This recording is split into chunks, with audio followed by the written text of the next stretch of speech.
নানুরে BJP প্রার্থীর গাড়ি ভাঙচুরের ঘটনায় বোলপুর থানা ঘেরাও করে বিক্ষোভ বিজেপির। বোলপুর কলেজের সামনে নানুর বিধানসভার বিজেপি প্রার্থী খোকন দাসের গাড়ি লক্ষ্য করে ভাঙচুরের অভিযোগে উত্তেজনা ছড়ালো এলাকায়। অভিযোগ, বোলপুর কলেজের ভেতরে যে স্ট্রং রুম করা হয়েছে সেখানে ঠিকভাবে ইভিএম ও ভিভিপ্যাট মেশিনগুলি রাখা হয়েছে কিনা এবং সঠিকভাবে নিরাপত্তা দেওয়া হচ্ছে কিনা স্ট্রং রুমে তা খতিয়ে দেখতে বোলপুর কলেজে গিয়েছিলেন নানুরের বিজেপি প্রার্থী খোকন দাস। সেই সময় নানুরের তৃণমূল প্রার্থী বিধানচন্দ্র মাঝি ও তার অনুগামীরা বিজেপি প্রার্থীর গাড়ি লক্ষ্য করে ভাঙচুরের ঘটনা ঘটায় বলে অভিযোগ বিজেপির, যদিও তৃণমূল তা মানতে নারাজ। স্থানীয় সূত্রে জানা যায়, রবিবার গভীর রাতে আচমকা এই ঘটনাকে ঘিরে পরিস্থিতি উত্তপ্ত হয়ে ওঠে। এই বিষয়ে বিজেপির দাবি, পরিকল্পিতভাবে তাদের প্রার্থীর গাড়ি লক্ষ্য করে হামলা চালানো হয়েছে। যদিও তৃণমূল সম্পূর্ণ অভিযোগ অস্বীকার করে বলেন, বিজেপির লোকজন নেই, তাই তারা নিজেরাই এই ধরনের ঘটনা ঘটিয়ে বাজার গরম করার চেষ্টা করছে। ঘটনার পরেই এলাকায় ব্যাপক চাঞ্চল্যের সৃষ্টি হয়। ঘটনাস্থলে পুলিশ গিয়ে পরিস্থিতি নিয়ন্ত্রণে আনে। এই ঘটনার পরিপ্রেক্ষিতে রবিবার বোলপুর থানা ঘেরাও করে বিক্ষোভ দেখায় বিজেপির কর্মী সমর্থকেরা। সেখানে নানুর ও বোলপুর বিধানসভার দুই কেন্দ্রের প্রার্থীর উপস্থিতিতে, জেলা সভাপতির উপস্থিতিতে এই বিক্ষোভ মিছিল করে বিজেপির কর্মী সমর্থকেরা।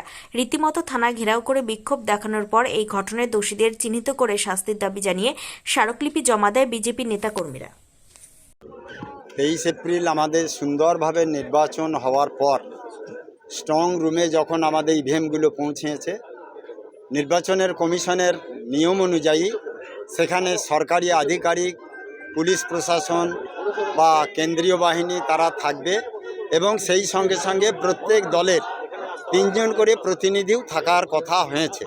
এবং এখানকার বীরভূম জেলার আরও সাহেব, মাননীয় সমষ্টি উন্নয়ন সমহর্তা সাহেব, তিনিও এসে এই নিয়ম এখানে বলে গিয়েছেন। তারপর থেকে প্রত্যেক দলের প্রতিনিধিরা আছে। হঠাৎ কালকে দেখা গেল যে পাশেই তারা তাঁবু খাটিয়ে প্রায় 100 জনকে জমায়েত করে রাতে মদ্যপ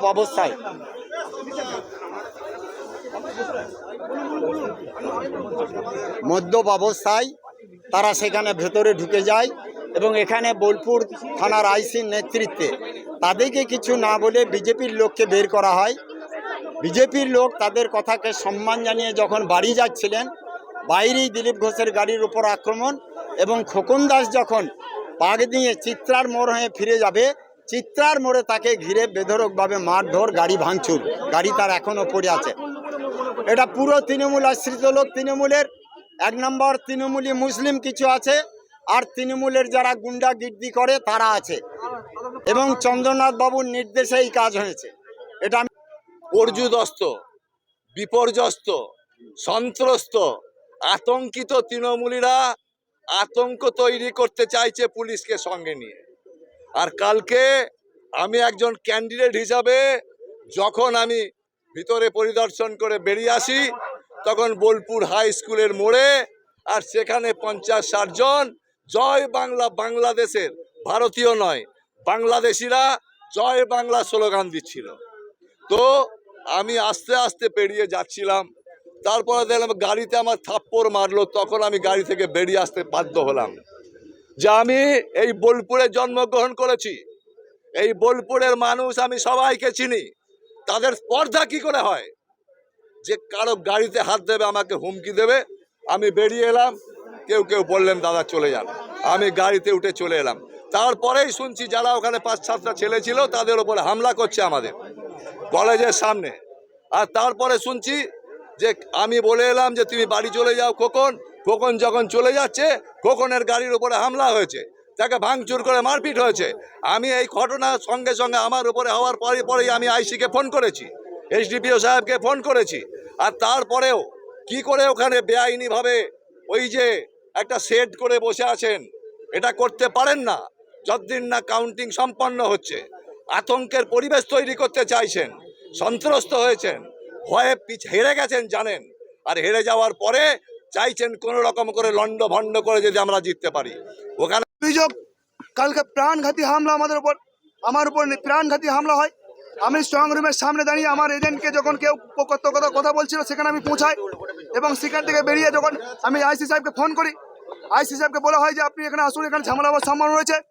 তৃণমূল মানে যেখানে স্ট্রং রুম তার 100 মিটারের মতো সব চারিদিকে তারা জমায়েত করে ঘিরে রেখেছে, এবং সেখানে তারা একটা ঝামেলা পাকানোর চেষ্টা করছিল। আমি আইসি সাহেবকে বললাম এখানে ঝামেলা হওয়ার সম্ভাবনা আছে, আপনি এখানে আসুন। এবং সেখানে আসাতেই 10-15 মিনিট মধ্যে যখন পৌঁছায় তখন ওনাকে বলা হয় যে এই ঘটনা ঘটছে, আপনি যারা মদ মাতালি করে যারা তৃণমূলে গুন্ডামি কথা আসে তাদেরকে আপনারা দেখুন ব্যবস্থা করুন। উনি আমাকে হুমকি দিয়ে বলছে আপনি এখানে থাকবেন না, এখানে আপনারা টেনে মারছেন, তাই আপনাকে এখান থেকে চলে যেতে হবে, এখানে বেশি ভিড় করা যাবে না।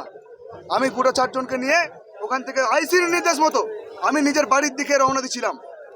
তো সেখানে থানার আইসি সাহেব আমাকে বলেন আপনি অনেক বাড়াবাড়ি করেছেন।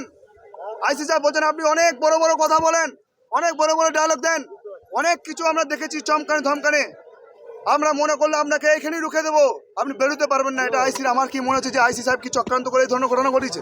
বোলপুর থানার কোনো পুলিশ প্রশাসন এই ঘটনা ঘটিয়েছে? যে আমি যখন এখান থেকে বাড়ি ফেরার দিকে রওনা দিলাম, আর ঠিক 10 মিনিটের মধ্যেই আমার পেছন থেকে একটা গাড়ি আমাকে ফলো করে, এবং তারপরে দেখছি বিধান মাঝি তার 6টা গাড়ি নিয়ে বিধান মাঝির সামনে বসে সামনের গাড়িতে এসে আমাকে পুরো আমার সামনে ব্লক করে, এবং 6 খাড়া পরপর গাড়ি ঢুকে গিয়ে গাড়ি থেকে 20-25 জন বেরিয়েছে। ওখানে আমি বিধান মাঝি স্বয়ং বসে আছে, এবং ফিলিপ শেখ এবং মামুন শেখ, মহিম শেখ, শুকুর শেখ, এরা যথেষ্ট করে মানে ঝাম করে গাড়ি থেকে বেরিয়ে এসে আমার গাড়ির উপর চেপে রড, পিস্তল এবং শাবল নিয়ে গাড়িটা ভাঙচুর করে আমাকে কাঁচ ভেঙে আমাকে বার করার চেষ্টা করছিল। আমার ড্রাইভারের চতুর্থ কারণে কোনো রকম করে ওখানে সাইড ফটকিয়ে আমি ওখান থেকে সামনে টার্নিং ছিল, ওখান থেকে বেরিয়ে কোনো রকম করে আবার পুনরায় আমি স্ট্রং রুমের সামনে পৌঁছাই। সেখানে সেন্ট্রাল ফোর্স ছিল বলে আমি প্রাণে বেঁচে যাই। সেখানে সেই সময় আমার গাড়ির পেছনে তখন আবার একটা গাড়ি তখনও ঢুকছিল, তো সেই গাড়িটাকে সঙ্গে সঙ্গে পুলিশ প্রশাসন তাদেরকে আটক করেছে, এবং সেখানে দেখা যাক এখনো গাড়িটা আটক করেছে, তাদেরকে কোনো আটক করতে পারলো না কেন?